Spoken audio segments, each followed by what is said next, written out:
రాష్ట్ర కార్యవర్గ సభ్యులు ఏన శ్రీరాములు గారిని వేదిక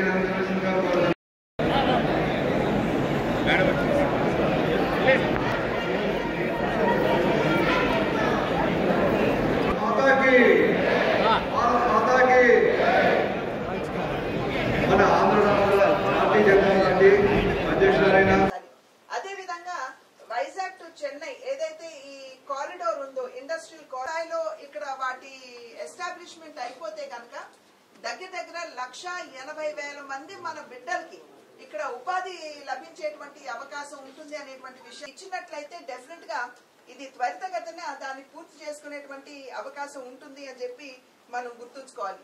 అదే విధంగా ప్రధాన మంత్రి ఆవాస్ యోజన కింద ప్రతి జిల్లాకి కూడా లక్షల్లో ఇవాళ ఇల్లు ఇస్తున్నాం. కానీ నిర్మాణం ఎంతవరకు ఉన్నది అని అంటే కనీసం ఒక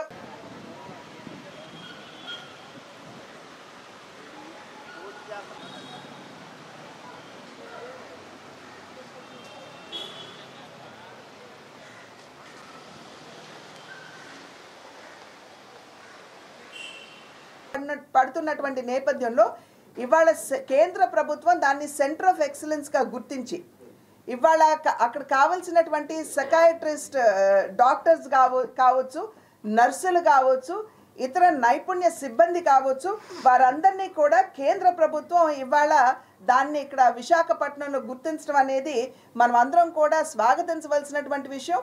ఎందుకంటే దీని మీద దగ్గర 15 సంవత్సరాలుగా ప్రయత్నం సాగుతున్నటువంటి విషయం మనం అందరం కూడా గమనించాలి అని చెప్పి చేస్తున్నటువంటి అభ్యర్థన. అదేవిధంగా పరీక్షా కేంద్రాలకు వచ్చేటప్పటికి సమీర్ అంటే society for applied microwave electronics engineering research అంటే ఇవాళ మనకి బాగా కూడా ఈ యొక్క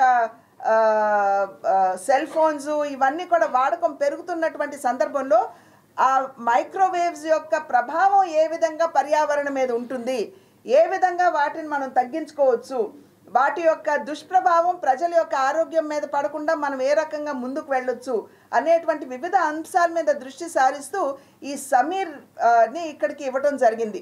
ఇవాళ మళ్ళీ మీకు గుర్తు చేస్తున్నాను, ఇది దగ్గర 5 సంవత్సరాల క్రితమే దీన్ని కేంద్ర ప్రభుత్వం మంజూరు చేస్తే ఇక్కడ అసలు అప్పుడు ఉన్నటువంటి ప్రభుత్వం కావచ్చు, ఇప్పుడు ప్రభుత్వం త్వరలో వారు అసలు భూమి కేటాయించినటువంటి సందర్భంలో ఇక్కడే ఒక ఐటీ కంపెనీలో వారు అద్దెకి తీసుకుని కొన్ని రోజులు దాన్ని నడిపినటువంటి విషయం కూడా మనకి గుర్తుంటుంది అని చెప్పి నేను భావిస్తున్నాను.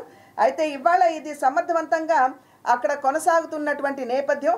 అదేవిధంగా ఎగుమతి తనిఖీ మండలం అంటే ఎక్స్పోర్ట్ ఇన్స్పెక్షన్ కౌన్సిల్ దాన్ని ఇక్కడ స్థాపించడం జరిగింది. ఎందుకు స్థాపించారు అనేది కూడా మనం ఒక్కసారి అర్థం చేసుకోవాలి.